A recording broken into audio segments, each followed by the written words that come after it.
Hello everybody, as you can see, this hive really active, loads and loads of pollen coming in, and that thrum of the hive, all of those workers working really hard in order to get in as much of that ivy nectar and pollen as possible. We're going to see some very cool blustery weather and some very wet weather coming up soon, and therefore the bees won't be doing this quite as often. The ivy will be going over soon as well, which means there won't be quite as much pollen and nectar out there for the bees to go and get. So what we're hoping at the moment at this time of year is that your brood box is pretty much full as best it can be of stores, and that is to say, if you were to try and heft this brood box, which I can't do very easily, it's incredibly heavy. Virtually all the frames on here upon my last inspection last week when it was really warm tell me that most of this hive is now solid stores. So let's have a quick look and see what Roger and I did to our bees just the other day, just summing up where we are at the moment, and then pop back at the end for a quick summary. So we've taken the brood off, which is here. We pop the super underneath to try and encourage them to take what is in that super and move it up.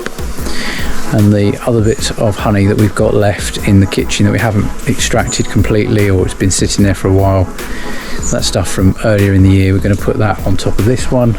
2 supers underneath, brood box on top. The reason that we have supers underneath the brood chambers is that those supers have, well, they're probably about 2/3 full of uncapped and some capped stores, but it was not in a state where we could extract it, which is why we left it on. Any varroa there? Yeah, there's a few, but not a lot. When we put them in first, in the first fortnight, we didn't actually count them, but there were guesstimate about 400 to 500 maybe in 2 weeks. Yeah. And now this is another 2 weeks with a fresh treatment, and we've got less than 50, I would estimate. So this is why we have to do repeat treatments, because Apiary only does the phoretic mites, the ones on the bees that are running about. If the weather is even halfway decent, my bees were out collecting yesterday and the day before when it was fairly showery. But even if the weather's halfway decent, they're bringing in huge amounts of pollen and large amounts of nectar.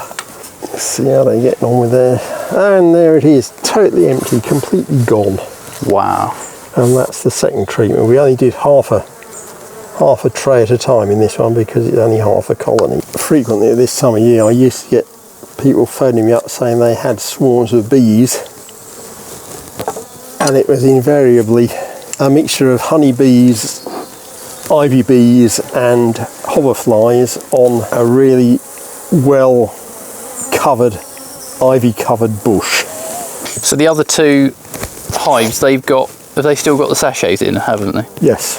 If we looked, yeah, and they're empty, they could come off. then they could come off. So that one's still got the Remnants. sort of remnants of the gel in it. I don't know. I mean, I suppose having done this, we could just leave it on the top and take it out and take the aluminium tray out. Just leave the matrix in there, and they will then clear it away themselves. Right. So, and there's the quilt snuggled down in the crown board, so that will keep them nice and warm. Oh look, there's a varroa on the top bar, I think. Oh look, it isn't varroa, it's alive, it's running about, it's moving about all on its own, look. Oh look, no it isn't, it's dead, it's fallen apart. She's cleaning herself. Yep. She's saying, I hate this, I smell funny, and she's standing in the sachet of stuff. Yeah.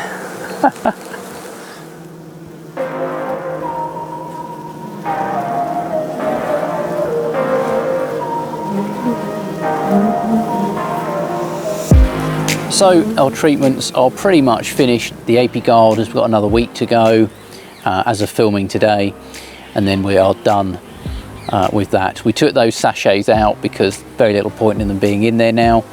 It's one less thing we have to intervene with. They will clear that away, no problem at all. What we do need to be making sure of though at the hive is that they are full of stores, heavy brood boxes with lots and lots of honey stored away, some pollen of course being pickled for the winter, and that they are then insulated to the degree that is adequate for your climate where you are. Maybe that just requires a simple quilt over the top of the crown board. You might want to insulate it on the sides. You might want to go further than that, depending on your climate, of course. So you should probably have finished your treatments by now. It's getting a bit late. Apiary guard isn't really going to work very well for much longer because of the temperatures dropping down below 15 degrees. Right, before I sit here all day, which I can't do, so I've got to do this video, but it's lovely to see them, and I hope your bees are doing exactly the same in your gardens or wherever you've got your bees, and you're able to spend a bit of time making sure they're okay. And I better step away before this one gets too agitated with my microphone. So, all the best from Mantel Farm and myself here in Bexhill, and we'll catch up with you again soon, I'm sure. Keep an eye on our YouTube channel, and all the best with overwintering your bees and making sure they're okay going into spring.